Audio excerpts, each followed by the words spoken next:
that tree. That was actually my goal. Yeah. Oh, okay. Are you gonna help me from the back, Aiden? What? You're helping me?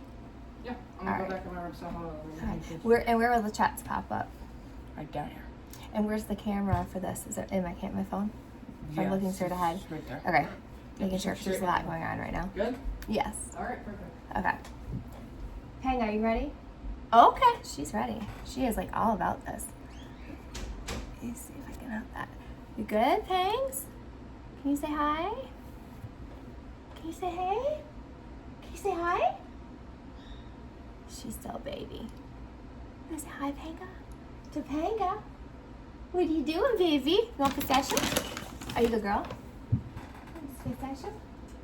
Good girl. Okay, awesome. Good.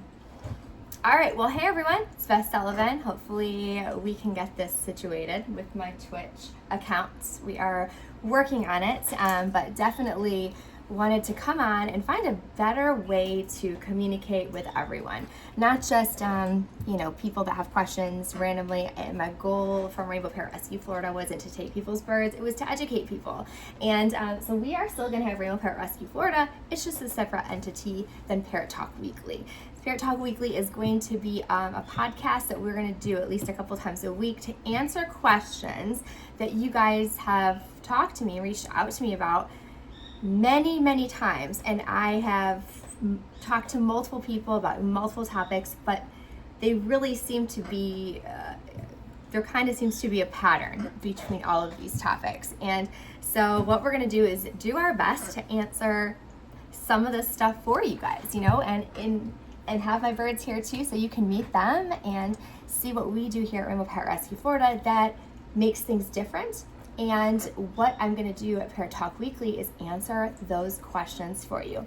Eventually, again, we are going to separate Rainbow Parrot Rescue Florida from Parrot Talk Weekly, but my 501c3, my Parrot Talk, or my Rainbow Parrot Rescue Florida was truly the inspiration for this, because I just don't feel, there's enough information out there, enough valid information. So today we're going to talk about something really important, and this is something that I have to talk to every single person pretty much about. Parrots are absolutely exotics. They are not protected here in Florida. They're not a native species, so because of that, there aren't really a lot of laws that protect them against much of anything. And the only thing that you cannot do with parrot is take it out of the country.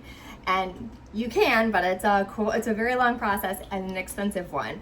But other than that, once they hit the area of Miami, which is where most of the exotics trade comes in, it's free game, and it's kind of a sad situation. So, but the main topic that we wanted to cover today was a lot of people call in and they're like, oh, my bird is mean, it bites, it's aggressive, I can't take it anymore. I thought it was going to be so sweet, it was going to be this amazing pet. Well, first of all, exotics, when it comes to parrots, even though they've been in domestication for about 400 years, they are not considered domesticated. They're not domestic pets. It's not a dog, it's not a cat. They are still in the exotics category. And for a lot of reasons, they really shouldn't be pets. They don't make great pets. They can be pets. There is a lot of rules that you need to understand for them to be pets. And but really, they, of course, we all know they should be flying free in the Amazon and Brazil and Australia and all kinds of places that are not here. So, and yes, we live in Florida, so yes, we have a lot of parrots that are wild, mostly from Hurricane Andrew back in the day. A parrot rescue was a story during Hurricane Andrew, and from that we have a lot of wild parrots here in Florida. But the thing that I'd like to talk to people about most is when you have a parrot that's aggressive, which is 100% of the time. Every parrot bites, it all bites, okay? You need to go in with that understanding. And yes, there are level 1 birds to level 10. You don't start with a macaw. That would not be smart. You will regret that, and you will end up surrendering that bird. I promise you, it's 100% guaranteed. But there are a couple of things that you really need to think about, and that is, do I want a pet or do I want a wild exotic parrot?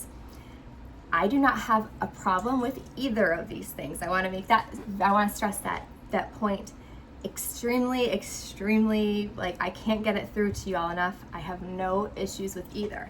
Can they be pets? And I like wild exotic parrots, which is what they were meant to be, right? That's what God created them to be, is wild exotic parrots that are supposed to free fly, and that's what they're supposed to do, okay? But if you want a pet, you cannot walk down the middle of that line. Now, I say this, but eventually, if you work with your bird long enough and you've have them for long enough, these birds are going to outlive us, most likely. Yes, you can walk down the middle of that line. A lot of people do that are very good with parrots, that are super smart, that are trainers, that have been doing this for many years. They can have a free-flying pet that is incredible. It's an incredible pet. But that is not something that you should ever walk into thinking you can do. You need to really think about, what do I want to do? Do I want to own a parrot and have it be a free-flighted, wild exotic parrot that God created it to be, or do I want it to be a family-friendly pet? There is nothing that you can do to walk down the middle of that line at the beginning of owning a parrot. Period. Not gonna happen. Because if you want to try to walk a line and try to have both, you will fail. Especially first-time owners or even second-time parrot owners. If you really don't understand the dynamics of these birds and what they're looking for in life, you will. Thank you for that. That was beautiful pooped. Okay, just very, it's perfect.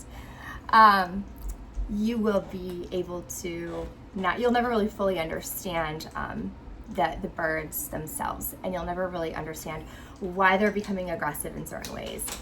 So we're gonna go through what to do to own a pet first, like the basic things that if you want to own a pet parrot, what do I need to do? What do I need to be prepared for, and what do I need to do to the bird in a flock leadership type role to keep this bird as a bird that is a pet that is respectful to me and my family and my kids, and isn't gonna take my finger off, and will they still bite? Yes, that's always gonna happen. But there are some basic rules, and I'm gonna tell you what those are. So, you have pen and paper, get ready, because here we go. Again, I'm gonna stress, okay to have a wild exotic parrot. I'm all for free flighting. I have friends that free flight their macaws over the Grand Canyon. It's amazing.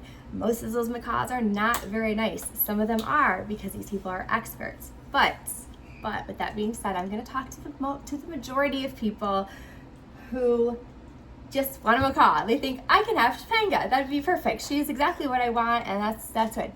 All right, that's great. But first of all, parrots are parrots, just like dogs are dogs, cats are cats, right? They're all the same species. They all eat the same thing for the most part. They all need the same amount of covered darkness at night. A dog is a dog, a cat is a cat, a parrot is a parrot. So if you have a budgie or a macaw, the rules are basically the same. There's a few little things that kind of trail off, and we'll go into that. But the first thing is that if you want a pet, okay, you should cover your bird at night. No parrot in captivity should see 5 p.m. if you want that to be a good rule of thumb. That's a good rule of thumb. You start having that bird out too late, it's going to be a problem. Hey, Rylan, what's going on? Hey, Pink, I want to say hi to Pink. Oh, you want to say hi? Okay. Can you tell everybody we're doing a live stream on Twitch? When you approach a bird, and I am talking to a lot of people here right now, but just to go off the subject with my son here, if you get in the camera, when you talk to the average, let's just say, person, usually kids, what's the first thing you tell people to do when approaching a bird of any size? You want to walk up to them with your hands behind your back like this. Okay. So that they don't think like you're like prey. Yep, that sounds like so. Your wings are what? They're wings of a. Yeah, they're basically their wings are when you walk up to a bird and if your hands are out, they might think that you're like a predator. Right. So if you keep your hands behind your back, they'll be less threatened. So they'll feel a lot less threatened. Adults seem to do this almost automatically, and I've seen it over and over again. I've never had to really tell a lot of adults just to, when you're approaching a bird, keep your hands behind your back. It's kind of a natural thing, and then slowly put your hand out. Kids tend to kind of flail, and then it gets them into that, oh my God, I'm gonna be lunch mode. There's nothing we're gonna be able to take out of them. They think they're prey. That is instinctual. So that actually goes right back to why I was saying no bird should really see anything past 5 p.m. Now, of course, you're gonna see me out with my birds later, and that doesn't mean I don't cover them at 4:30 every single day. But I might go and do a family movie night with birds I know that aren't gonna be hormonal, maybe a new bird. I'll take them out for a couple of hours or an hour later on in the evening if they are okay with me, you know, messing with their birdie slumber. That's fine. But for the most part, just staying as a general rule, they should absolutely 100 million percent never see 5 p.m. And my birds do not. They are covered by 4:30, sometimes 4:15. They need 15 hours and 17 in the spring. But we're gonna say 15 hours in captivity. Now, if you're like, Beth, you are wrong. Their circadian rhythm. They have to go sun up to sundown. Okay, correct. However, that is for wild parrots. Wild parrots are absolutely sun up to sundown. They are circadian rhythm. They have a different schedule, okay? But pets, we want a pet, and this is the angle I'm going today with the conversation. If you want a pet, then they need 15 hours of cover darkness before 5 p.m. every day. My birds are typically out between 10 and 2 every day, and I rotate them on Java trees, aviaries, all that kind of stuff. So if you don't think in your head, the first thing that I always tell people, if you don't think that you can be home, or for the most part, during the week between 10 and 2, probably a parrot isn't the best option for a pet for you. Not saying that you have to be home every day and they have to be on this strict schedule every single day. You should be able to go to church when you want to go to church. You should be able to, you know, if you have to go into work and you work from home mostly and you have to go in a couple days, fine. They should be able to be fine. In their cage should be a safe place, just like a dog's kennel is a safe place. I feed and water my birds are always in their cage, and then I will give them snacks on their Java trees or stands, rolling stands, perches. But 10 to 2 is usually their time of being out, going into the aviary, all the fun stuff. The only thing I will do at the very end of the day is shower perch them when I take a shower, and I usually take my shower between 4 and 4:30 so that I can take at least one of the birds in, bathe them, and then put them back in their cage. So with that being said, if you're like, Beth, all right, I've got this, I'm home between 10 and 2 every day, with the exception of whatever I do, or if I have to run to the store, just normal stuff, you know, that we do. There's somebody home between that, and that's awesome. That's awesome, then you are probably in the running for a great parrot. So for a schedule, I always, you know, if they come out at 10, I open their cages maybe at 9:30, 9 o'clock, uncover them. And then, like I said, between 10 and 2, that's when they have all their activity. And they are busy during that time.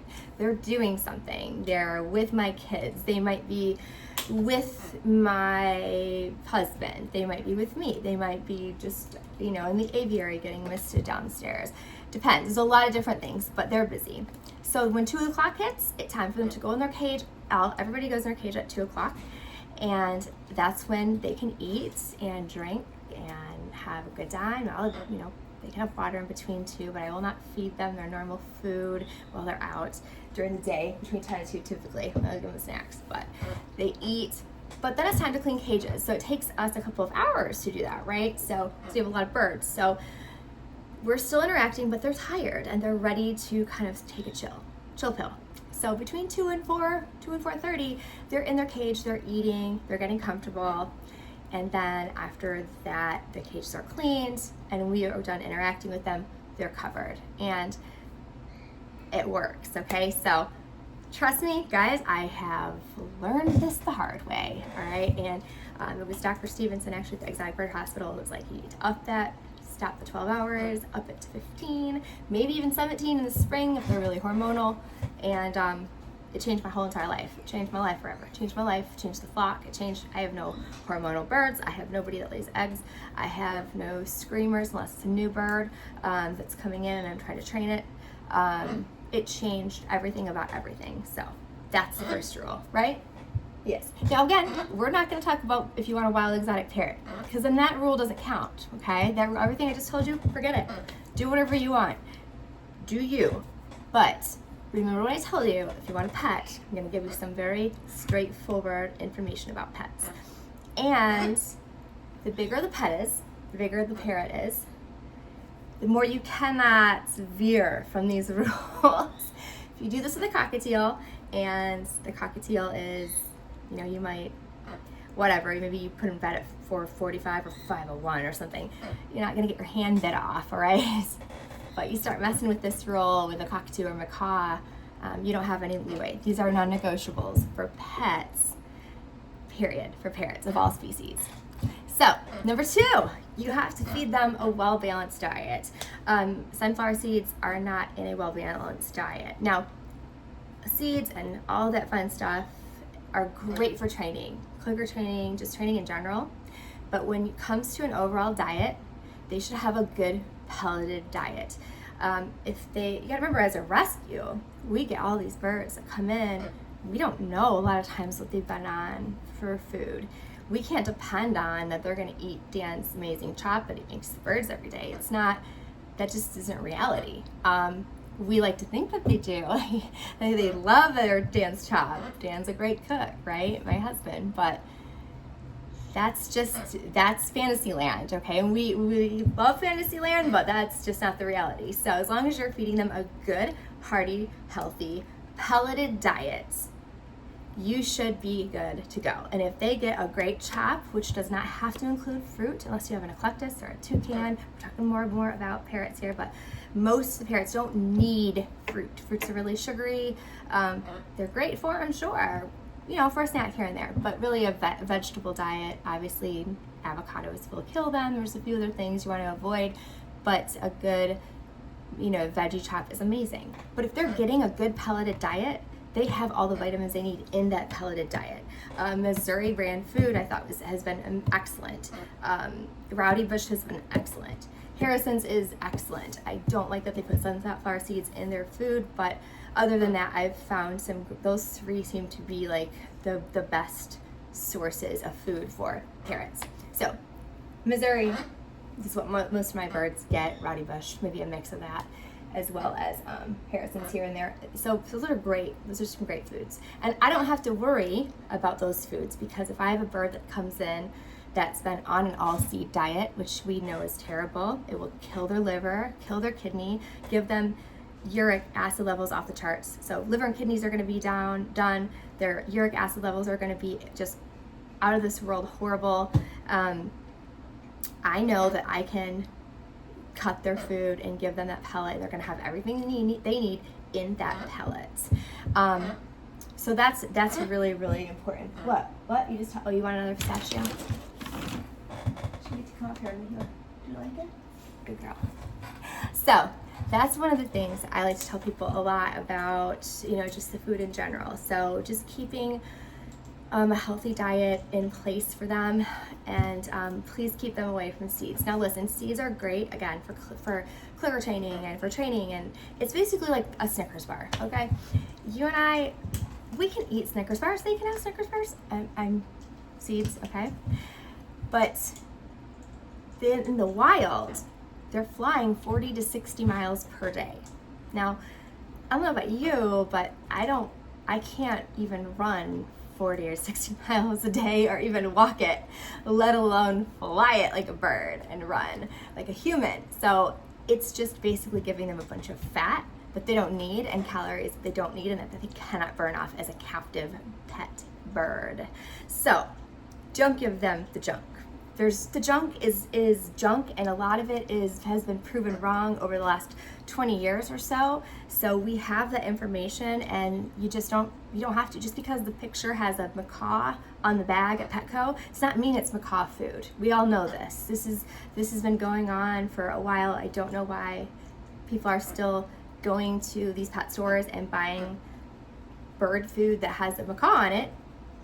I get it. It looks like it would be macaw food.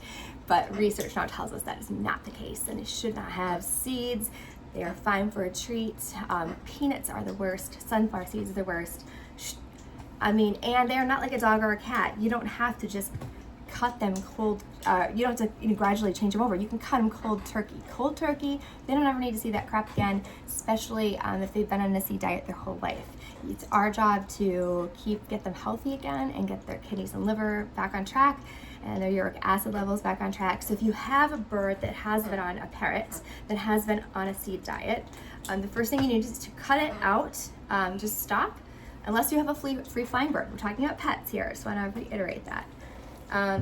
You need to cut it right now, and you need to put them on a good pelleted diet with all of the right ingredients. Fresh chop is amazing, and they can absolutely, if they have a high uric acid level, you can use organic, not from concentrate, pure tart organic cherry juice. And you can put that in there, and that will help with bring the uric acid levels down. Get it at Publix. It's expensive. It only lasts about 12 hours or so because it is a very, very fresh juice. They usually tend to love it, so they will usually drink it on their own. But if they don't, and you do take them to an avian vet, they will tell you to syringe it to them, 3 or 4 times a day. So it's that important. So it helps uric acid levels come down. Actually, it helps gout in people.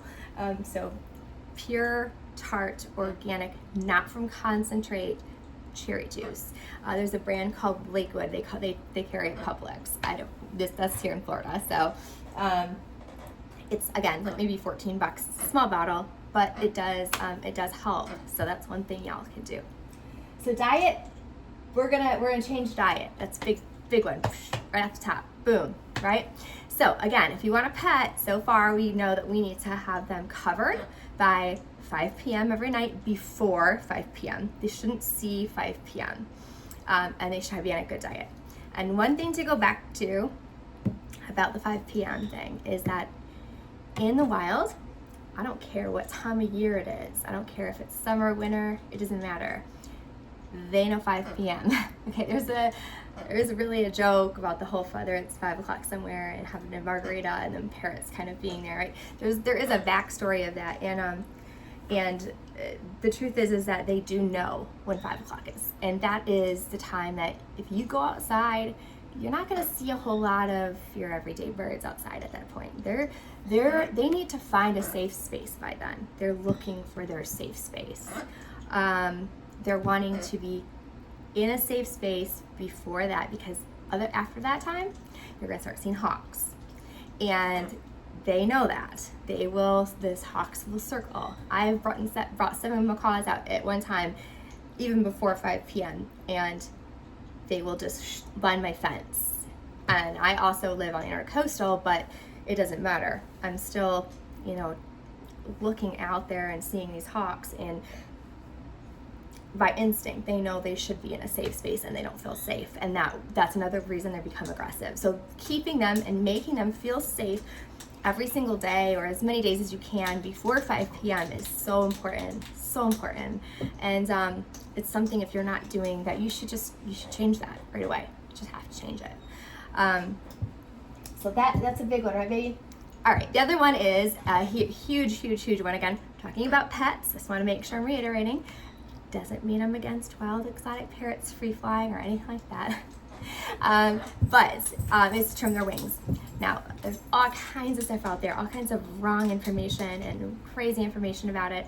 I have both free flighted birds, and I have birds that have trimmed their wings.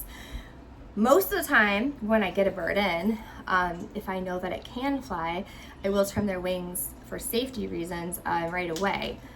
But a lot of times what happens is, this has been over the years, people have just gotten this weird idea that it's bad. Well, that's because of the way that they used to trim wings. So if you have a wing like this, right, the flight feathers are what you can trim, depending on the bird and how far down. 5 to 7 usually is normal. You can go down to 10 in a little bird. It's not going to do anything. They're still going to have a glide. But it used to be cutting the feathers from inside like this. And these are their landing gear feathers. So if you cut a few of these feathers and you leave their pretty flight feathers for vanity reasons, okay, they're going to literally just fall to the ground. I'm talking like plop hardcore, and that's not safe either. So no, I definitely don't want anybody doing that. That you can absolutely trim their flight feathers. It doesn't hurt them. It doesn't do anything for them. It's a vanity thing. So just taking a few off the top is absolutely safe. It's absolutely fine. I never had any issues with it.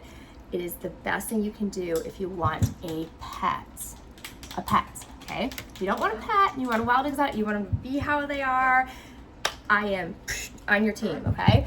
But you gotta know what you're doing first, okay? So first things first, make sure that parrot has trim wings, okay? Now the reason why is that?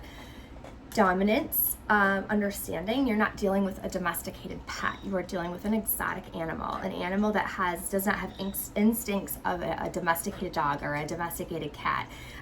Basic knowledge of this, if you just have a dog, you know that dog has commands, and that those commands can save that bird or the dog's life. For example, with a dog, you take it to puppy class after you get a dog, and they tell you need to learn to sit, stay, come, all those things. We teach them to step up. That's going to be another topic I'm going to talk to you guys about. But as important as that is, we need to make sure that they understand us and they respect us and listen to what we do. So in order for them, because they are an exotic species, they're not domesticated. Even though they've been in domestication for over 400 years, they are not domesticated, nor are they recognized that way. And they don't think that way either. They're very much smarter than cats and dogs. They're up there with chimps and dolphins. So they will try to outsmart you. But what they need is a dependency on you. If you want to be a pet owner of a parrot, you have to be a flock leader. You cannot be a mate or a mother. It's not an exception. There's absolutely no in between. If I hear somebody say my bird is only bonded with my husband, that's a huge red flag. Whoosh. No, not in my book. Okay, no bird bonds with anyone. They do that in the wild. They bond because they mate for life, and you can't take that instinct out of them. But you can show them that you are not a mate or a mother. You are a flock leader. And so by trimming their wings, you're going to show them, I'm going to allow you to fly or glide from stand to stand. And if I call you, you're going to be able to get to a certain spot, okay, but you're not going to get away from me. And if you're down on the ground or somewhere vulnerable or we're on a stand, you're going to step up to me because I'm your owner, I'm your flock leader. They will respect you, and you will have a much nicer parrot. You will have a beautiful parrot that will be very happy, and everybody in your household has to be an equal flock leader. It's not one. They will pick someone. That's instinct. They will pick somebody. Your job as a pet owner, again, if we're talking about pets, I just keep iterating that because I know people are going to be like, no, and that's fine. I agree with you, but it just depends on what you want, and I think wanting a pet is what most people intend on, but then they try to do this whole balance thing. So in order to get it correct, trim their wings and make them depend on you. You are their in and out of their cage. You are their darkness and their light. You are their food and every day. You are just like a dog or a cat, just like a pet, domesticated pet. You would kind of follow those same kind of rules, and they absolutely will respect you. In fact, they'll respect you and every single person in your family who is along for that ride equally. Because the last thing that you want is them bonding to someone.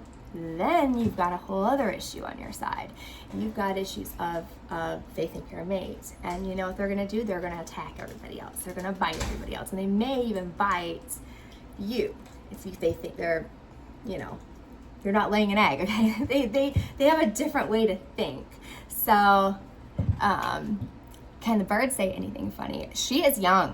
She doesn't really say anything yet. She just goes, huh. We can't make birds talk. So birds, all parrots, including budgies, all budgies talk. All parrots talk. And every single one of them talk. Every single one. But whether they do or not, that isn't up to me. It's up to them. So, yes, we have lots of talking birds. This Topanga is not... She's only 7, So she's the equivalent, like think of like they live human years. So she may talk. Sometimes they start talking right away. Sometimes I had a friend who had a macaw that said her first words at 40. So never know. It's different for every single bird. But yes, we have a lot of talking birds and a lot of birds that don't say anything or never want to say anything, but I know they can. And it's just whether they want to or not. I really don't even know what makes them talk. They can, right? You're just mumbling back there. She's just mumbling. She doesn't have a clue. What are you doing? You want another pistachio? Oh, you got one in your mouth. You're gonna put it in there anyways. She is. Topanga. Yeah, so her name is Topanga. Topanga is my Tropicana macaw. She is about 7 years old. So she is a hybrid, which is, again, very frowned upon. We don't want to, not a good thing, but people do it. It does tend to shorten their lifespan. It can make them blind. It can make them deaf, infertile, all kinds of stuff.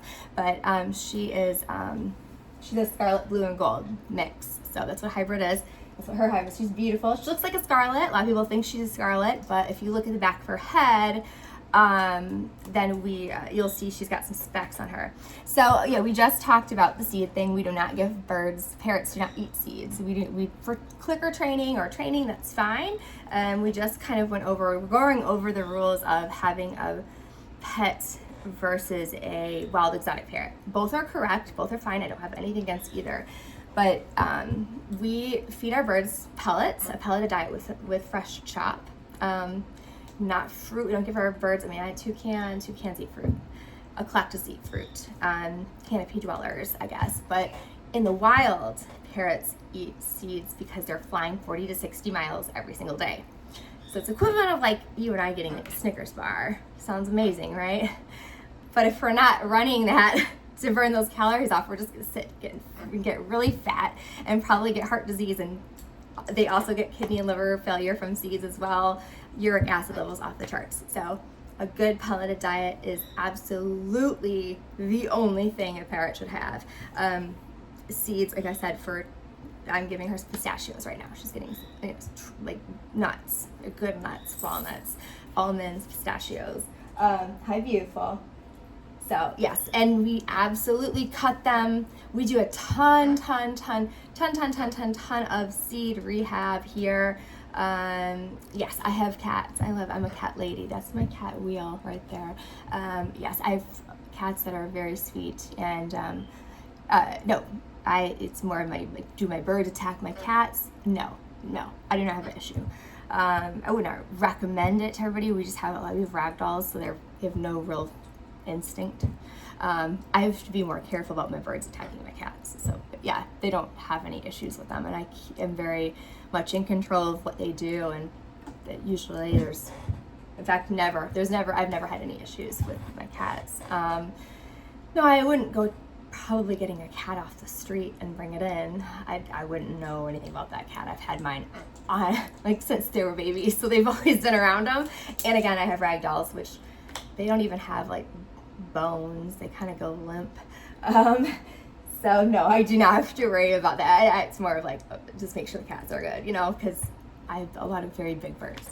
But no, I don't, have to really. It's nothing. I have everything very controlled at my house. But for a beginner person, I would say it's probably not smart if you don't know what you're doing. But you also just can't bring in any old cat either. They might try and they will lose probably to a macaw or a cockatoo. I would never want anything to happen to a little bird either. So just make sure you guys know what you're doing with that. But yes, I'm a cat lady, a total cat lady. But yeah, back to seeds. I love Missouri pellets mostly. I started using Missouri pellets.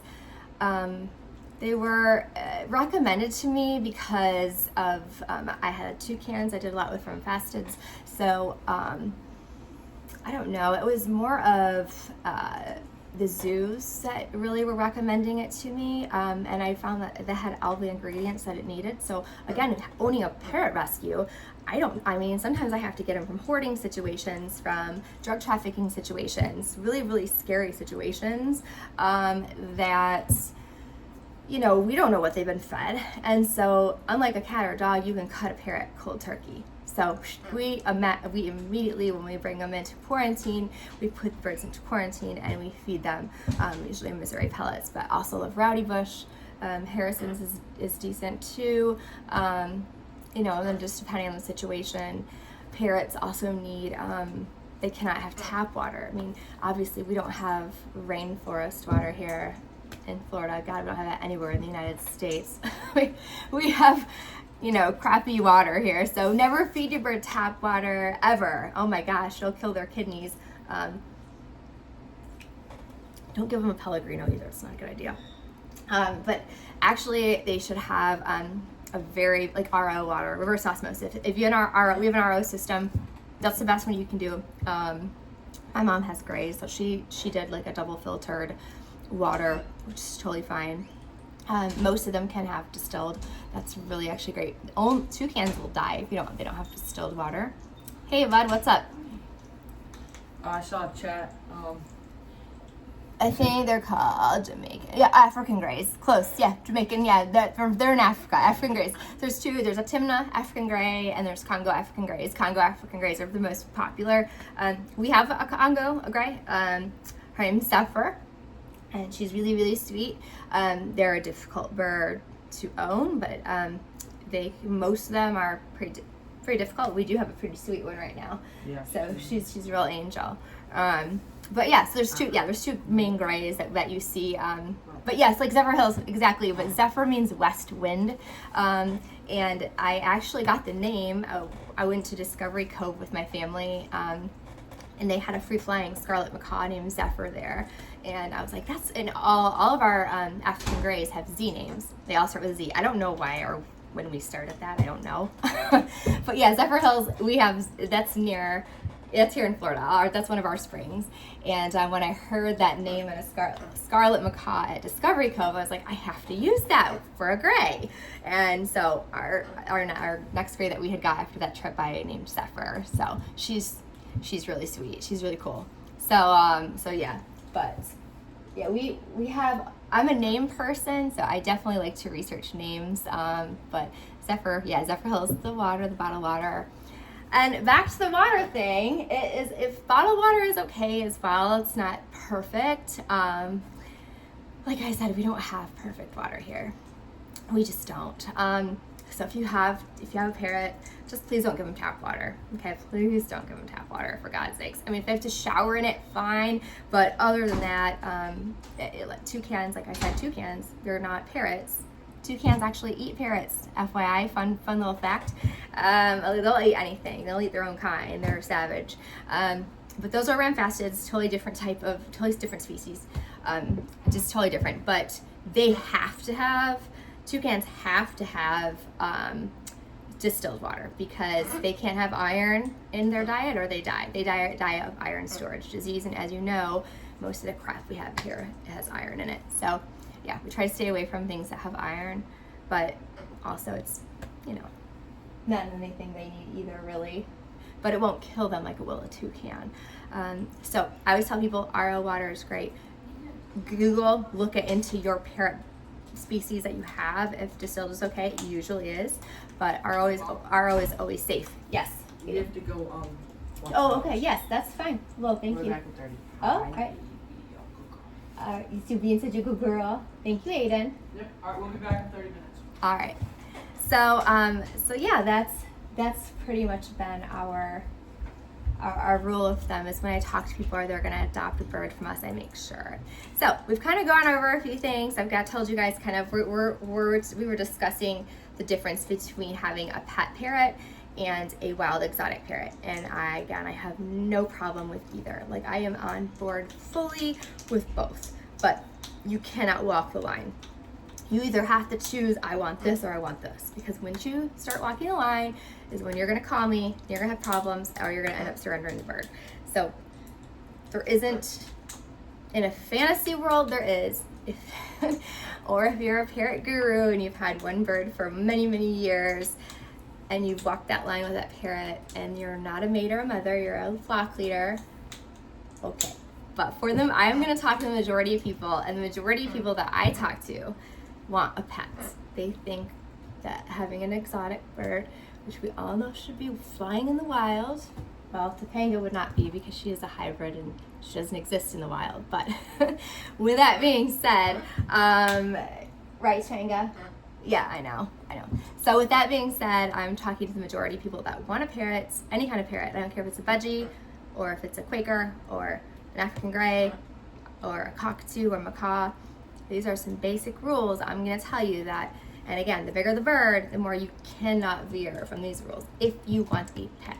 Okay, we're going to just kind of focus on pets right now, because that's Dan and I do a lot of training, and we work with people because mostly people are like, oh, I have this exotic parrot and I think it's so cool, but he's mean. Well, yeah, they're gonna bite you. You better just expect that. But here's a few reasons why. So we've talked about making sure they have 15 hours of cover darkness. They need to be covered before 5 p.m. Now, the only exception to that rule is a cockatiel because they get night terrors. If you have a cockatiel, you should definitely Google night terrors, look it up, make sure they have a night light. They can be partially covered. Probably don't put them by a window because, you know, we've had some stories around here where, you know, a palm branch hits the window in the middle of the night, scares them all, and they can have a heart attack and die like immediately. So make sure that, you know, I always kind of put my cockatiels like where they can see the window, like, but they're not usually on a window.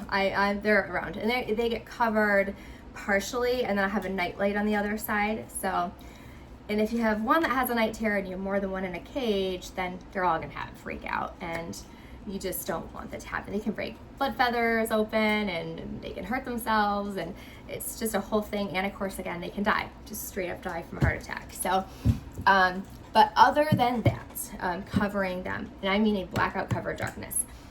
And another thing about that is a theory is so stupid and simple that some people are like, that's it, this is why. But if you guys notice, at night, birds are stationary, right? They sleep, they don't usually drink or eat. They save their giant poops for the morning. If you guys have a parrot, you'll know exactly what I'm talking about. Like, you open up and it's like they take a huge giant poop in the morning. It's horrible and enormous and it stinks and it's terrible. Like, that's they just, because they don't do anything at night. So the whole theory behind 15 to 17 hours, well, 15 hours of cover darkness in just normal in captivity, 17 in the spring, okay? Because literally it gives them less time to think about hormonal things. That's it. That's it. And the theory works. The theory works, period. So if you're not covering your bird at night, just take my advice and try it. And I'm telling you, it changed my world. It changed the entire way that I work with my birds. It changed the entire way that I, train my birds. It changes everything. And it's literally something that simple as just doesn't give them time to think about hormonal things, especially during the spring. That's why I say you can up the hours during the spring. And I know it sounds like a lot, but think to yourself, am I home between 10 and 2? Can I care, or is somebody in my house home between 10 and 2? Is everybody in my house a flock leader? Or is my bird bonded to somebody? I don't want to hear the word bonded. I hear that is a giant red flag. Birds should not be bonded to anybody that is a mate because it is instinctual and they mate for life in the wild. And you don't want to be a mate. You're a flock leader, that's it.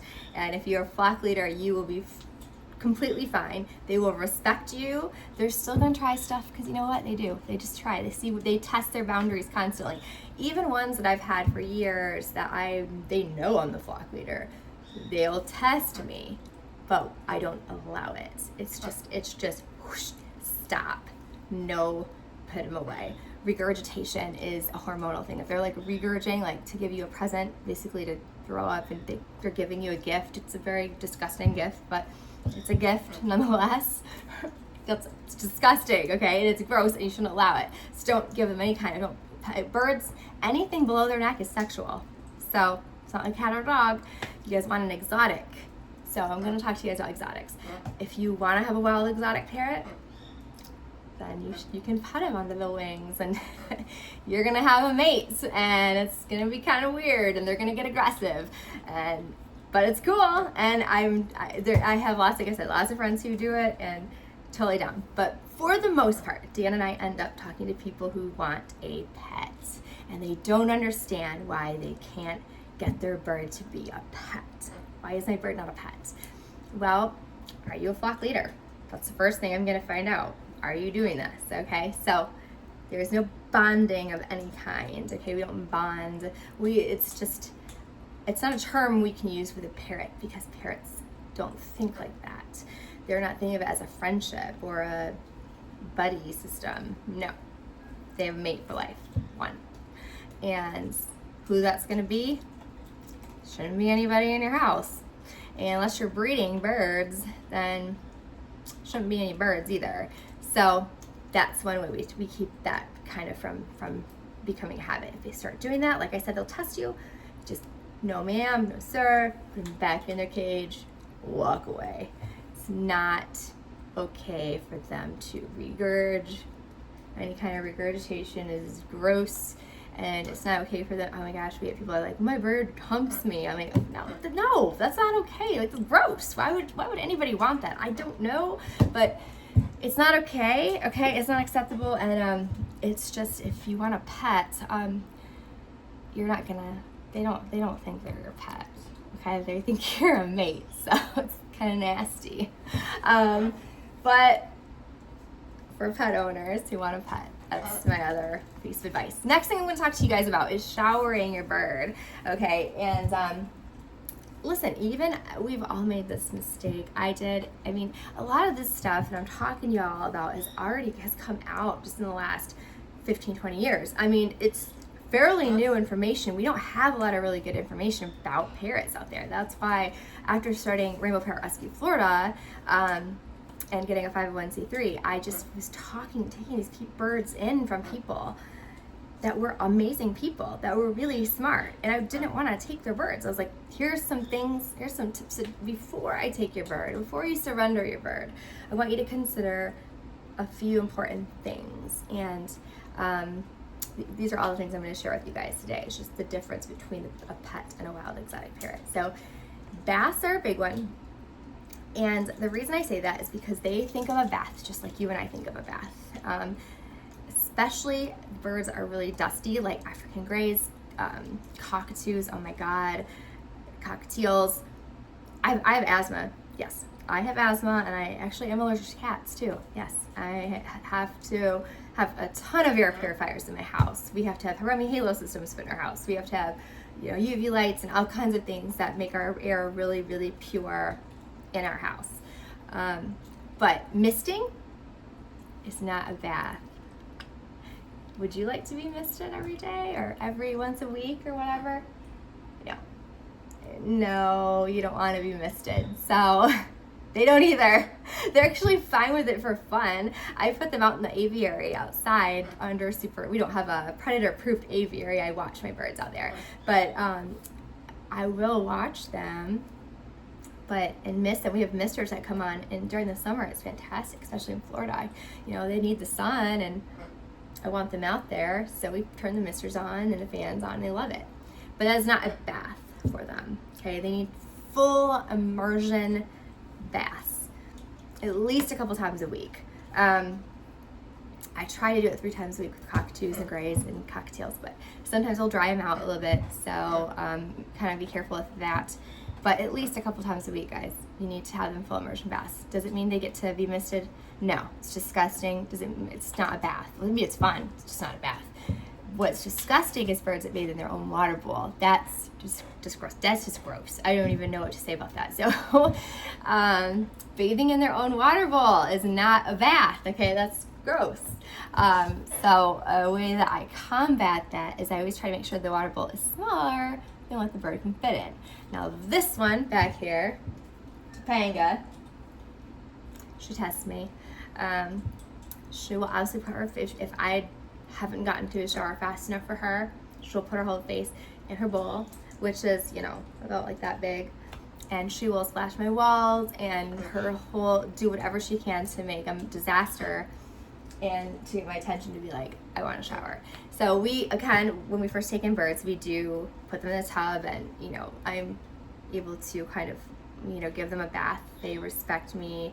They see that I'm over top of them, like a dominance type thing, but they're having fun because all birds like water.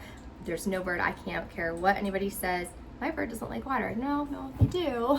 Just have to, that's why we created bird baths, right? But it just depends on how are you presenting that to them. So when they realize that it's actually making them feel a lot better, they react to it very differently.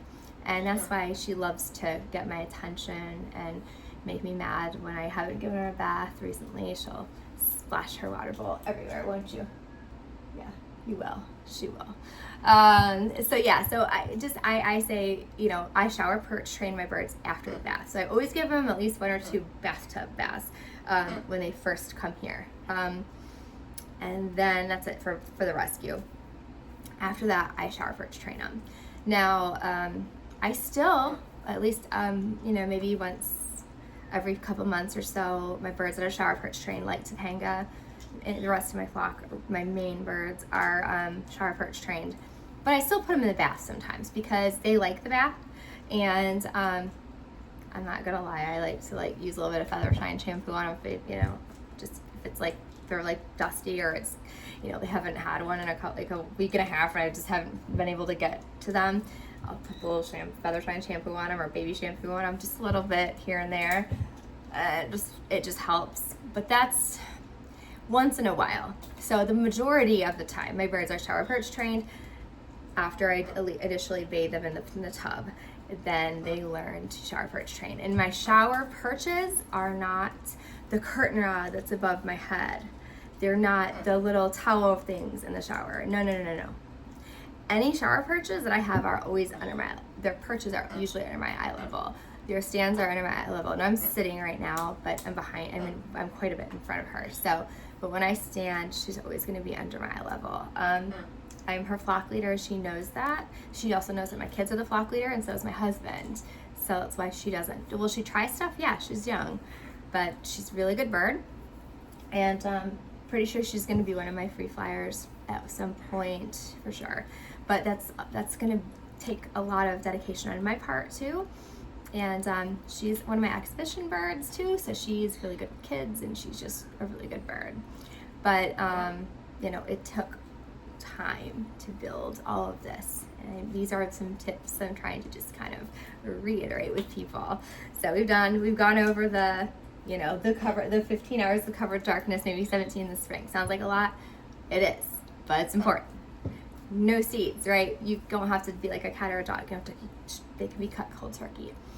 A good pelleted diet, Missouri, Rowdy Bush, Harrison's, those are all great. A good brush chop. Fruits are great, but they're not necessary. They're sugary. Grapes are the worst to give a bird, period. Grapes are terrible. Do I give my gray a grape here and there? Yes. Okay, but I mean, for a treat. For a treat only. That's it. Right, Topanga? Yes. And she likes apples, and that's fine. But I very much limit their fruit. Their chop is not full of fruit. Their chop has veggies in it.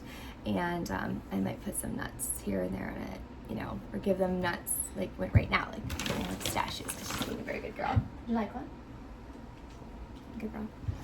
And so those are the things that we're kind of talking about. The other thing is they need grooming. Not just baths, guys, but male beak and wing trims. Their beaks have to be trimmed on both the upper and the lower. Usually every 6 to 8 weeks. It just depends on the bird. We've rescued a bird the other day that had never had a beak trim in its life, and usually the beak is wrapped around its. It's just usually that's a terrible situation. But in this case, it was not. So I had the bird had naturally just had the right toys and had the right things to do, and it kept its beak pretty decent and the nails pretty decent for most of its life. But that's not normally what I see. I usually see people with beaks that are way too long, or trimmed improperly. That they forget a lot of times about the bottom beak. If you close the bird's mouth, they should have a nice bite, just like a human. Should be able to bite properly. If their beak is too long, or the lower beak is growing up, they're not eating properly. That is a horrible, painful thing for a bird. They are not able to eat properly. They're not able to break open nuts properly. So yes, you need to still, give them enough to break open nuts, but you need to also be aware that if you're just ignoring that part of owning them, then if they're not going to be happy. They're just not going to be happy, and they're going to have a lot harder time with eating. Their beaks are kind of like tree bark, I guess. They're made of keratin, but they do peel, and so they get funky over time, and so just kind of smoothing it out helps them. And they're not wild. They're not doing a lot of this stuff. So in captivity, again, this is why I say captive birds are just so different. If you want a captive pet bird, parrot, a captive pet parrot, the rules for these are different. If you want a wild exotic parrot that's free and flying and just does whatever it wants to do, it will own you. It will probably figure out which its mate and its mother is. You probably are not a flock leader. And that's all fine. I mean, that's all, for some people love that. And I have all the respect for y'all in the world that do that. I think it's great. I think it's really cool, actually. But I just find that most people really want a pet. And so that's kind of why we focus on having a pet. And really just, keeping them as a captive pet, especially ones that are born in captivity, like Topanga. She's not even a natural bird in the wild, and she wouldn't have a clue what to do. But with all that being said, it's important just that you know the difference. What road am I going to travel? If I'm going to travel this road or this road, pick a lane. You pick your lane and definitely stay in that lane. Don't try to veer, or mostly don't try to walk down the middle, as you will fail. 1,000%, you're going to fail. You walk down the middle, you're going to fail. It's just a promise. The other thing too we like to talk to people about is cage sizes. So when I first got into, I've always had parrots, but when I was first into the rescue stuff, I thought, the bigger the better, the bigger the better. And they have to have a massive cage and this massive aviary and all this stuff.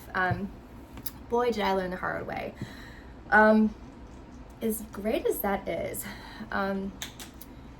it is not something that is going to change the bird's happiness. And the reason I say that is because if you are actually interacting with your parrot between 10 and 2 every day, typically it can be, times can vary, but I'm just, for vague purposes, 10 to 2 is what we do anyways.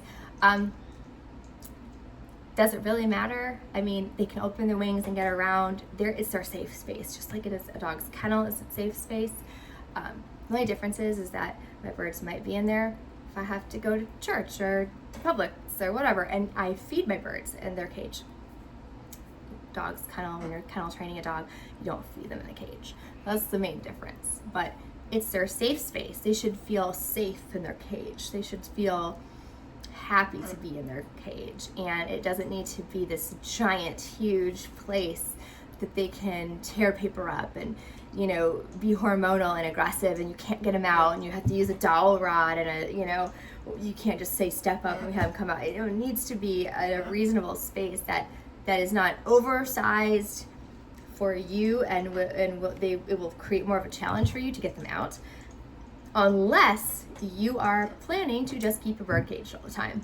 Then yes, get them something as big as possible, and that's it. I'm fine. Go ahead and do it. My birds all have beautiful cages, and they're definitely appropriately sized. But there are bird cages that I've seen birds in that are much too big for what the goal of the owner is, and that should be the birds out on a perch with you or a Java tree every day during its normal hours. And so I say that cautiously, but I think you guys kind of know what I'm saying. If you have great control of your bird, then it really doesn't matter. Most of the time I see people and their birds are in cages way too small, so that's beside the point. But if you're going to have a situation where it has to be a small cage, or you have an apartment and you have this bird and whatever, then that's fine, but keep that bird's cage as exactly what I just said. It's safe space. It's safe space, not its house, its living environment. It's a safe space. It's gonna eat in there, yes. It's gonna drink in there. It's gonna sleep in there. It's a safe space that they like to go to when they're not out with you. So that's another big thing. All right, Tanga? So we're gonna keep their nails and their beaks trimmed, and give them grooming, make sure they're getting baths, like full immersion, not misting, full immersion baths 2 times a week, maybe 3 times. That'd be amazing. I think that's probably my best advice, for that. So the other thing I tell people, as far as like, I have an aggressive bird, I don't know what to do, and so birds again if you're following all these rules, Beth, I've been, she's cover darkness, and she's been in there, and I'm putting her to bed before 5 p.m. and making sure they're covered, doing all these things. They're still aggressive. Other thing that I will tell you is that no nesty toys enter my house. If I can't wash it in the sink, with the exception of maybe a Planet Pleasures toy, because I do like those, and they're not super nesty or shreddy. They're like just enough so that the birds really like them, but they don't do nesty stuff with them. But anything that is nesty should never be in their cage. You don't want their cage to become a nest. Hormonal situation. Same thing with like a mirror. Like, that's so bad. People think, oh, I gotta have a mirror for my bird, think it has its friend. And it's really a hormonal trigger. So take the mirrors out. So everything that's inside of my birds' cages can be washed. That includes wood toys too. I can't wash it, I can't put it in the sink and wash it. I don't want it in their cage, ever. And usually it doesn't even come into my house. Now, if there is some nasty toys, like my cockatiels have to shred everything, right? All birds do, but if it's like a nasty, like paper or something or whatever, out of the cage, under my supervision only. That's it. It's the only time that that's okay. Otherwise, generally speaking, I need to be able to wash it. One of the weirdest things I see people do, and it has been a complete disaster with some things I've walked in on, is people that give them like Amazon boxes and big boxes to chew up. You are literally giving them the tools to nest with. I mean, like, you're like telling them, hey, here's your nest, chew it up and create a nesting box out of it. If you're a breeder, fine. If you're not, you're wanting a pet, oh my dear God in heaven, it's gonna be a nightmare for you. And it's funny, sure. And there are things that they like to shred it. And if you want to give them things here and there under your supervision, but their minds don't work like ours. They have a one-track mind. And that is, I need a mate, I'm trying to find my mate. Where's my mate? How do I make a nest for my mate? And so if you take away those tools, then all of a sudden you get the flock leader, because the flock leader doesn't do that stuff for the mate. And then you have a pet. And that's the things that we do with our birds. My birds have, a lot of gadgety things. Like macaws, are so smart. They're Houdinis. We all know this. They can open cages. And so I have a lot of like gadgety toys. I have some of my favorites, I think are by, I can't remember the brand off the top of my head, but one of them is like a thing with a circle in it. It has a ball, and then there's like screws that they can undo and that kind of thing. Anything like big plastic Bonka bird balls are awesome. With the chains, like the newbie rings to hook them with are awesome. Anything that's like something I can throw in the sink and wash it, A+. If it's wooden, they're gonna chew it up. They love 2x4s, doesn't matter what it is. If I can wash it, it's fine. Perfect. I probably don't have time to wash it because they're gonna eat it. But if it's shreddy or nesty or has some kind of nesting material in it, no. It might go on a play stand, it might go on a Java tree, but I'm going to be watching every step of the way, every second of that bird when they're with some type of a chewy, nesty piece of toy. And otherwise, I just don't even give it to them. There's other things that I do. She won't do peekaboo, but a bunch of my other birds do peekaboo. Astrid, who I'll introduce you to, he's a peekaboo king, and he will play peekaboo with every single bird. She doesn't really know it. She's too young yet, I think. I think she does. She has to. She watches them, but she just doesn't really say anything. She's not one of my big talking birds. That's for sure. She's my sweetest, but she's not one of my talkers. But she's a sweetheart. She's a sweetheart. So hopefully those few tips will give you guys some, I don't know, just at least some direction of what do I want. If I want a parrot, what should I do with this parrot? And do I want it to be a free-flying, most likely aggressive, real parrot that God created them to be, which is awesome, but you need to accept some things with that. And if you want a pet, you need to learn to be a flock leader, not a maid or a mother. And another thing that I'll just say that we've kind of learned over especially the last 10 years, is that we find that breeders, pet stores, will try to sell you birds that are not fully weaned, so that you get to hand feed that bird. There is nothing worse that you can do than hand feeding a bird.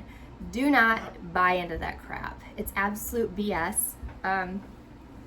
It's a way for them to push birds out quickly. I've had to do it multiple times.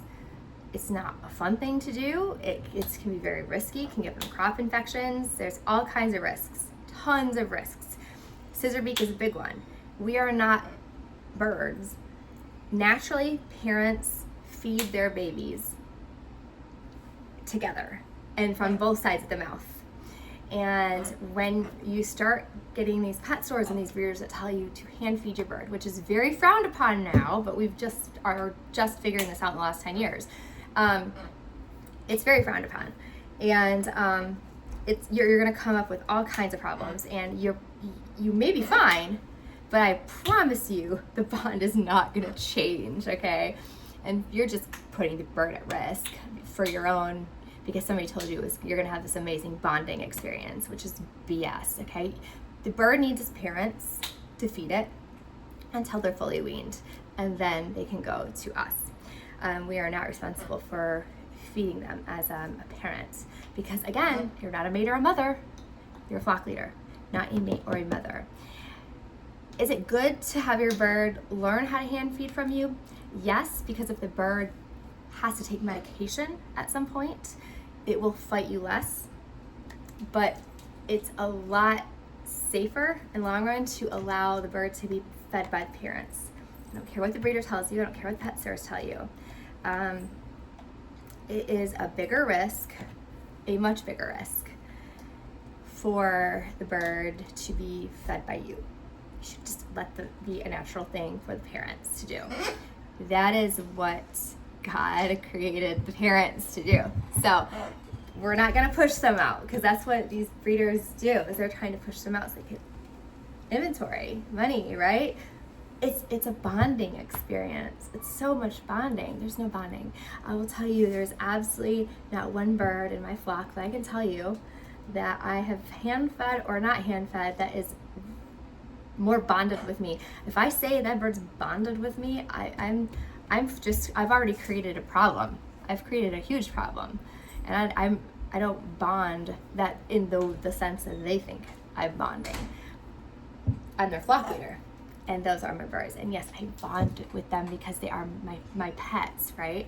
But they are not. I am not their mate, and I am not their mother. So that is something that, again, will push you right over the edge if you don't know how to be a flock leader. You need to know how to be a flock leader and understand the boundaries that these birds have, and the way that they think isn't like a dog or a cat, and it's not like what you and I think. You just kind of have to outsmart them, because let me tell you, even knowing all this stuff, they'll still try to outsmart you, 1000%. They're going to outsmart you, I promise. And you got to give yourself some leeway to allow yourself to be outsmarted and expect to be outsmarted. But with that being said, if you know that, then it's okay to make some mistakes here, here and there with that. How old do they get? It depends on the parrot species. We are killing them in captivity because out in the wild they were living over 100. Average age now, because again, we don't have Amazonian rainforest water, right? We have crap water. We're giving them seeds instead of pellets. I mean, all kinds of stuff. But with no, she's a Tropicana. Hybrids obviously have shorter lifespan because that's not a natural breed in the wild. So her lifespan is already cut in half. But like a normal macaw, 60, 80, 90 years, absolutely. Same with the cockatoo. She's a hybrid. I mean, maybe I'll get 20 or 30 maybe out of her, maybe 40, maybe. It's a long time. I mean, they're a lifetime commitment. They're gonna outlive me, I'm sure of that. That's another thing that we talk about. The littler birds have a smaller lifespan, but still 20 or 30 years for like a cockatiel. Yes, we have a blue and gold too, and blue and golds tend to live the longest, as long as you're, of course, feeding them properly, and all those things that I was just kind of talking about, giving them the, the right amount of cover darkness at night. I mean, macaws need a blackout cover at night. I mean, they need to be in their cages and covered before 5 p.m. They're not a bird that you can make an exception with, like a cockatiel or a smaller bird. Macaws and cockatoos, there's just no exception with these captive rules that we have for wanting a pet. That's kind of what I've been talking about this whole hour, is really just the difference. So why do they get covered before sundown? Okay, so we went over this earlier, but they always get covered at 5 p.m. I'll go over that again. So it depends on, the whole thing we're talking about is basically between having a pet and having a wild exotic parrot. I don't have anything against either, but I'm talking about what are the rules if you want a pet parrot. And so parrots know instinctually at 5 p.m., I don't care what time of year it is, they know 5 p.m. And that's when predators come out, hawks, birds of prey, right? So instinctually, they know that they need to be in a safe space before that. And their safe space in captivity is a cage. So we want them to never see, my parrots never see 5 p.m. ever. So covering them after that is putting them into I get a lot of people that say I cover my birds after 6 p.m. because that's when they get home from work, right? Like, I get it. But it does definitely put your bird at to be very vulnerable to being more aggressive, 1,000%, because even though they think that you can't take it out of their head, they know when 5 o'clock is, I promise you. You walk outside after 5, you are going to see a lot less of just natural birds flying around, right? Sparrows and wrens and whatever, because they're trying to find their safe space, and because they're going to be lunch otherwise. Can't take that out of them. So they're going to be scared naturally. So the best thing to do is just never allow them to have that fear. And then, I mean, as soon as Dr. Stevenson at the Exotic Bird Hospital told me to change my, they should be covered for 15 hours and then 17 in the spring, but always before 5 o'clock, like no exceptions, especially for bigger birds. You make that mistake with a cockatiel, it's going to be fine. Make the mistake with a caw, and you're going to get a digit bit off at some point. Can you mute real quick? What was that, Aiden? Can you mute real quick? Yeah.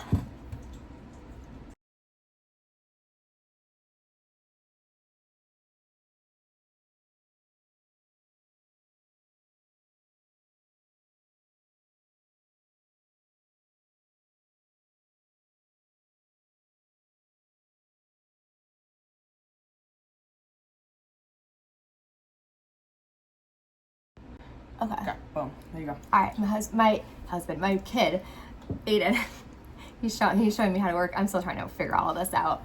But yes, so back to your question. So what I do is I do break my own rules, and I'll tell you how. We have our rescue, we're Parrot Rescue Florida, and all new birds have to, we start right away under they have to understand that they get covered before 5 p.m. every day. But you will absolutely see me bring my birds out after that, under circumstances that are in my control. So I still cover them, at 4:15 or 4:30 every day. But the birds that I know that are not hormonal or not aggressive, I've been working with for a really long time, we do at least 1 or 2 family movie nights, and I will absolutely take them out and let them have unsalted popcorn and break rules and stuff. But you'll see that I do that with birds that I've already trained, and they feel safe. And then sometimes I have birds that I uncover later. I'm like, hey, you want to do a family movie night, and they don't want any part of it. They want me to cover them back up and let them be and have their birdie slumber. It really changed my life. That changed my life. It changed everything I did about my rescue. It changed everything about what I did. So I gotta ask the question is, can you or somebody in your household be home between 10 and 2 every day? That's the best scenario to own a parrot. It's the best scenario. If you can't, it doesn't mean you can't have a parrot. It just means you have to adjust some things. And yes, popcorn is bad for them. If I do it, I just have like plain, no salt and no butter. Don't put butter on it. But yeah, we do like a plain, that's family movie night. It's like once in a blue moon, but yeah, they can't eat that normally, and definitely not with butter or salt. But yeah, I think, just kind of keeping it, to what you want to do is the best thing for you and your bird. But I wouldn't never veer from having that 15 hours of covered blackout darkness. Again, unless it's a cockatiel that needs some light. So if you have to cover them later, understand there's going to be some risks. Your bird's probably going to be a little more aggressive than it needs to be. Usually that's the case. I don't see a lot of people that are like, oh yeah, I cover my birds at 7 o'clock at night and they're super, super sweet. I mean, very rare. I mean, maybe a cockatiel or like a smaller conure, but not a cockatoo or a macaw. Like I said, there's a lot of exceptions to rules. And I do have a friend who, she works full time. She's a nurse, and she can't get home. I mean, she does work, like 3 or 4 day shifts, really long. But the bird understands that and is happy in its cage. But then her days that she has off, she does, follow that rule of covering before 5. And the bird's kind of used to that routine, and she's just really never had any issues. So again, and they're all have different personalities. But what I'm telling you guys today is things that are, I don't think, out there enough. The information's out there, it's just not out there enough. And these are things that I have to go over with people almost on a daily basis, because my job is not to take people's birds. I don't want to take people's birds. That's not what I got into the business of Rainbow Parrot Rescue Florida. I didn't want to do that. I end up trying to talk to people because most people have a lot of common sense. I mean, I don't talk to all terrible humans. I mean, they're great people. It's just, they just don't have the information. Like, they think that seeds are okay because they went to Petco and there's a bag of seeds that has a macaw on it. So why wouldn't that be right? Marketing. A lot of big problems in the marketing world. Lots of problems there. So those are things that are going to be worked out hopefully over the next 10, 20 years. I don't know. But until people stop buying that crap for their birds, they're going to keep buying it. And they're going to keep slapping macaw labels on seeds and things that are just full of crap they don't need, and it's killing their liver and killing their kidneys and all that. I don't have a cage for my bird. Oh, I actually have one of the big cabinet cages as well, and it's amazing. It's enormous, but they're beautiful. I had somebody donate it to us not that long ago, actually, and I was in awe of it. It has like a built-in air purifier and stuff. They're so cool. One of my friends who adopted an African gray from us, he lives in a cabinet too. It's hilarious, but they're beautiful, and I know she takes them out and everything. But yes, I know what you're talking about. They're really cool. They're super amazing, and I am lucky enough to have one of those. That is, and it's actually her cage. It's her cage. She has the cabinet cage, and it's pretty cool. It's pretty badass, isn't it? Yeah, she loves it. So, yeah, those are amazing. But hopefully I've given you guys enough information that you can, at least start to jot some notes. 15 hours cover darkness, not an exception, cover them before 5 p.m., blackout covered all the way, unless it's a cockatiel that has night terrors. If you have a cockatiel, please look that up. Bathing a couple times a week, full immersion baths, not misting. Misting is not a bath unless you want to be misted. I can come over and mist y'all, see if you like that. Makes you feel well. Why is my bird aggressive? Because they don't want to be misted, or they they'll probably feel gross, especially if they're like a cockatoo or an African gray that gets super dusty and that is. Another thing, I don't think I did go over this actually, but one of the biggest things that we need to understand, they are 38% more sensitive to smells. And I have a bird. I have Malibu too. Malibu is downstairs right now. She's my Harlequin macaw. But nicotine, you cannot smoke and have a bird. I don't care if you smoke inside, outside, it doesn't matter. They will become nicotine addicted. And what happens is if they get surrendered to a place like us, we don't smoke. My air is super clean. We got tons of purifiers here. And there's no patch for birds. So they either have to scream it out. Can't vape around a bird either. They become addicted just like we do. And it kills their lungs because they are 38% more sensitive. And we deal with this way more than I want to deal with this. So if we get a bird that has been around vaping or smoking, they absolutely will die. But when they come here, they don't transition well because we don't have a patch. We can't give them a patch. They're like, oh, I just smoke outside. I smoke outside. Doesn't matter. I'm an asthmatic, I can tell you, and they're more sensitive than I am. So if I have an issue, I know that they're 38% worse than me. So, and they absolutely do become nicotine addicted. And what happens is they either have to scream it out somewhere, and it can't be at my house here because it puts all my other birds into a frenzy. It's terrible. It's terrible. It's nothing that anybody wants to witness. It's something I hate witnessing. I hate looking at. We have a nicotine policy that you have to sign in our contract if you're surrendering a bird here, and you have to sign it over and over and over again because it is that bad. They get lung cancer. You cannot be a smoker and own a parrot. Period. That is absolutely a rule that I will never change. Like, that's something that I'm not going to negotiate anybody with. Like, there's a lot of these things I can, that I'll be like, yeah, here's my rule for this, but if there's an exception for this, this, and this. But any kind of rate, you want to clarify? Yes, but no vaping. There's no vaping or smoking. I don't really know a whole lot about it, but it's the same concept. We bring the birds in and they have the same issues. So there's not really a difference. It's nicotine, I guess, or pot. I'm not really sure but it doesn't do anything good for their lungs. I know that. Because of their sensitivity to smells, just in general. That's just parrots in general are very, very sensitive to smells. And so having a nicotine addiction, people don't think about it. I mean, I get it. It's like, oh, I have friends that smoke, and then I realize, oh, they're smoking in their house. I mean, you don't think about it, but yes, absolutely, they can become nicotine addicted. And hey, sweetie, hey, Emily. We were just talking about nicotine addicted birds and how crazy it is. It's nuts, just crazy. I mean, how common it is too. And there's nothing I can do to help them. So they either have to scream it out. Sometimes they die. You're gonna kill them by smoking around them, inside or out. It doesn't matter. I promise you, it doesn't matter.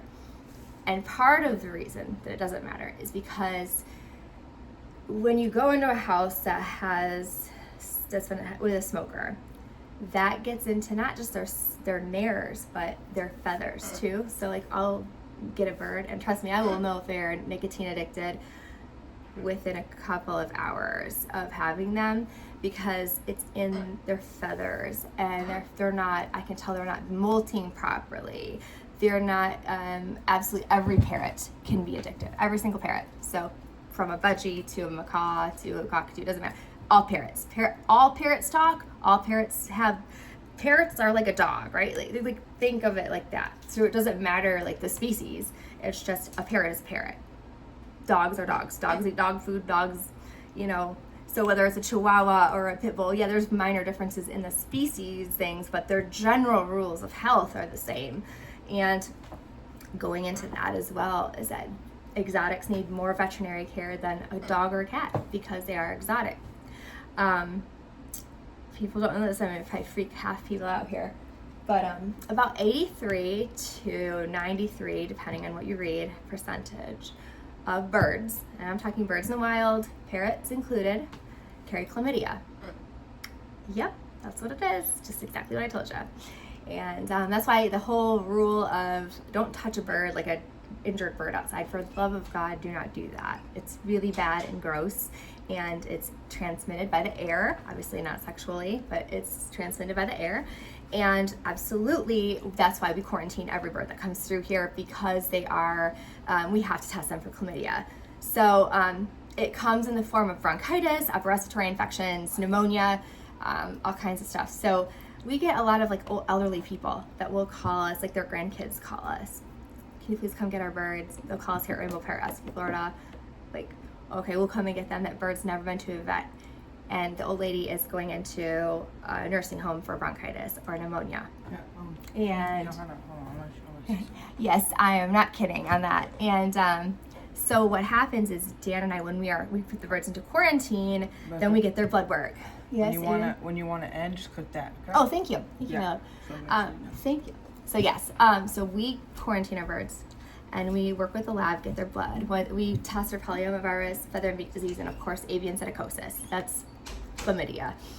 And it is passed by the air, so it's really easy to catch, especially for babies, compromised people, elderly people. And the people go into the doctor and they're like, oh, my mom has pneumonia, and then it's Dan and I, my husband and I, like, no, she has chlamydia. Here's a serology report. So koalas are the number one carriers, next to parrots, birds in general, and then people. So there you go. It's a fun one. That's why we quarantine our birds. That's why we have air purifiers all over the place. That's why we get calls. When I find out people have not tested their birds for chlamydia, I really get concerned, because you have to understand they need more veterinary care than a cat or dog, and they are more expensive to care for than a cat or dog. And we do not pay for people's vet bills at Rainbow Parrot Rescue Florida because we're not federally or state funded, because they're exotics. They're not recognized by Florida Fish and Wildlife. They're not recognized as a native species. So we're not like a humane society where you can come in and, just give us your bird. But I'd love to do that, but they have to be vetted, or we can do the vetting for you. It's just not free. It's going to cost us money to do that. And so we can't pay for people's vet bills. Birds can't just be like taken in lightly. They have to be quarantined. Like I said, they're super sensitive to, everything. They're super sensitive, 38% more sensitive than humans. So we take that very seriously. And that's why, as much as I love training birds, and that's what Dan and I really do, is to work more on behavior training, and we like to teach people behavior training. So we're a rescue. When did you start getting? Sorry. Oh, I've had them my whole life, pretty much. Since I was a kid, I've had ferrets. Yeah, I had my first macaw when I was 21, and I'm 44 now. So, yes, I've had them pretty much my whole life. And my uncle and my aunt were vets, so I grew up in a veterinary office since I was about 5 years old, really young. But yeah, I think as much as we love the training aspect of birds, and we love behavior training them, and going from this crazy aggressive bird to having this family pet, the number one thing for us, and should be for everybody, is their health.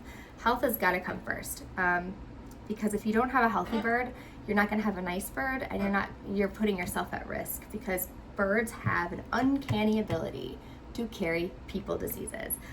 The biggest people disease that we have right now, we have to worry about with domesticated pets, is rabies, and we don't see that very often.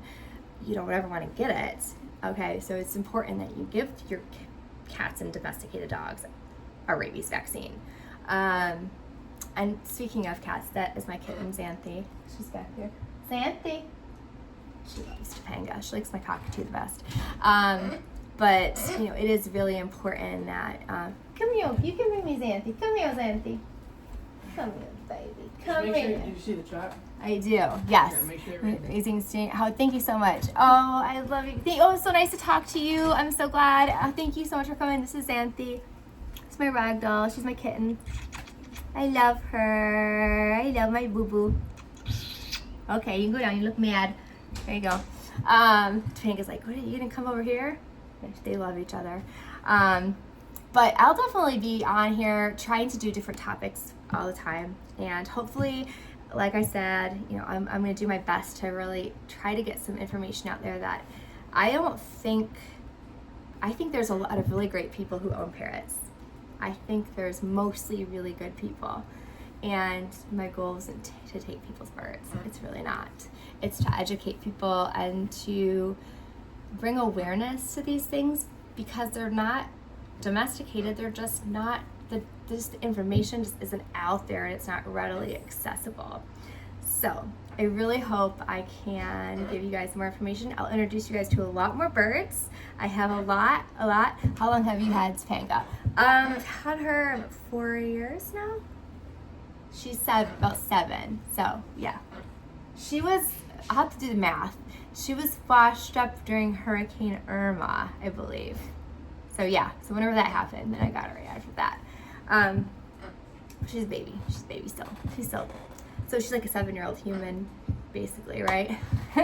So, or do they just exist? Can they get? Oh no, they get taught. Yes, we behavior train. Oh yes, they're one of the first things. And I did one other. No, and it wasn't a live stream, but I have a video out there on my Instagram and my YouTube channel for Rainbow Parrot Rescue Florida and Parrot Talk Weekly. About step up. Step up is not a command. Step up is a command. It's not a question. Like, do you want to step up? Like, it's a life or death thing. She doesn't step up to me. What if there's a fire or something? You know, you gotta have your bird control. Like, she knows that she has to, right? If I tell her to step up, you know, she's gonna do that. And we always step up on her fingers. So she was taught as a baby to step up on your wrist. And you can see she's not happy that I have her foot right now, but she hates it. But I also do trust her. But we teach her that so I have control if, God forbid, I had to run very quickly with her. And I love you, baby girl. All right, here, you want to go back up on your stand? Okay, here you go. Step up. Good girl. So we always use step up every time. But that was kind of thing. How do you describe her personality? She's a sweetheart. She's one of our sweetest birds.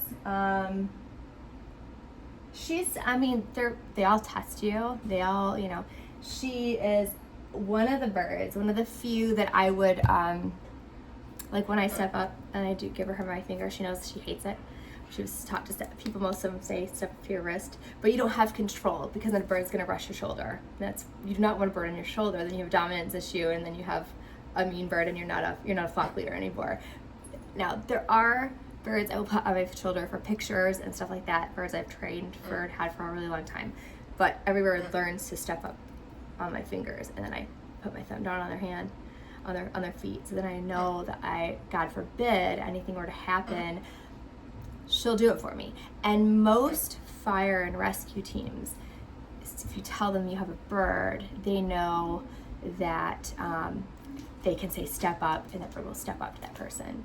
So, and not like that so that it rushes the bird, your shoulder and gets on the bird. So, you gotta have control. So that's where we start. And then, there's exceptions to that as you work that out with your bird and you. And you're not a maid or a mother, you're a flock leader, right? So anyways, I'll be back on here, guys, later on. Thank you so much for all your questions. Thank you for listening to Parrot Talk Weekly. I have to get an Instagram together yet. It's just still Rainbow Parrot Rescue Florida and my Beth Sullivan one. I'm just trying out, Parrot Talk Weekly. I really was trying to do YouTube with. It's totally separate from Rainbow Parrot Rescue Florida, which is my 501c3. That is our rescue and sanctuary. We still have that, of course, and I'll always have that. I just wanted a channel and a way to just share some information that I just feel like I tell people all the time. And it's information that is not out there very well. It's just not put out there very well. It's frustrating. But doing this as long as I've been doing this, and training, and then veterinary field I've been working in pretty much my whole life, as long as I can remember. There are just so many important things that people just miss with exotics in general, and owning one is not easy. So real quick, what are the top 3 things girls know about parrots? Wow, you're gonna have to watch the rest of my my stream here, because I definitely shared some of my favorite things, because I think it's about health, veterinary care, proper veterinary care, the right food, palliative diets, not seeds, and basically how to be a flock leader and not a maid or a mother. And those are, and making sure that you're showering them. Those are my favorite things I like to tell people. And that I like people to know about parrots, because people love to say, my birds just bonds with my husband. It's such a horrible thing to say. So whenever I hear that word, it's cringy. I mean, it's just cringy. That's all I can say. Complete cringy. So I don't want anybody bond. Birds mate for life. So unless you want to be their mate, okay, you don't want to be their mate. The schedule is once a week. Right now it is, but I'm trying to do it more on Twitch. I don't know a lot about Twitch. My son is trying to help me. I always am on Facebook. I am always on TikTok. My stuff is always on there all the time. So I'm gonna I need a way to connect all this. So I'm trying to learn it. So I will. And I like to be able to interact with you guys live, because I post stuff all the time, but I don't get to, they're just usually videos, and I'm not really interacting with people that actually have legitimate questions about their birds, and so this is why I decided maybe I should just do a live thing. It's hard with animals because I never know what I can, they're all unpredictable. And I do have to tend to my other birds now, so I will introduce you guys to all my birds. I'm going to try to do this at least a couple times. My son's like, you need to go back on tonight. I don't know. We'll see. I have to clean a lot of cages. I have a lot of birds, and I have a lot up for adoption soon too, and I need fosters. But you guys definitely can check that out. My website is rainbowparrotrescueflorida.org, but we are separating Parrot Talk Weekly from my rescue. So, and yes, I'm trying to listen to my son. I really am. I'm not very good at all this. I mean, I'm a journalism major. You'd think I'd be really good at this stuff, but I just work with the animals, and I end up just looking like a hot mess half the time. And so I'll get better at this. I promise. I really, really promise. Thank you. I thank you for that. As a somebody who's has to talk for a living, I do appreciate that very much. And I just want to help people, because I just think there's a lot more good people out there that just don't have all the information, and maybe this is an easier way just to kind of get it out there, because put my number out there. You guys can always call me. I love to talk to people and help as many people as I can, and I think there's a lot to be said about them, and it's still a whole lot to learn. I learn from you guys too. People teach me stuff all the time about, their birds, things that I would just never expect. And I learn stuff from people, talking to people too, about different things from different species of birds. So I love y'all. Thank you so very much for listening, and I will absolutely see you guys again soon. I'll try to get a normal schedule up. I really will. And maybe I'll even try to come on again tonight. But maybe with one of my birds that are in quarantine, because our quarantine is actually our bedroom, and so I will bring my quarantine birds out in the evenings when everything's quiet, after they're already covered. So that's something I'll do. And I guess to do a clip. Oh, awesome. Yes, have her send her my way. I'd love to message her. And my email is beth@rainbowparrotrescueflorida.org. And then I also have a Parrot Talk Weekly one, which is parrottalkweekly@yahoo.com. And I have a Parrot Talk Weekly @gmail.com as well. So thanks again. I love you all. And we'll be talking to you soon. Bye.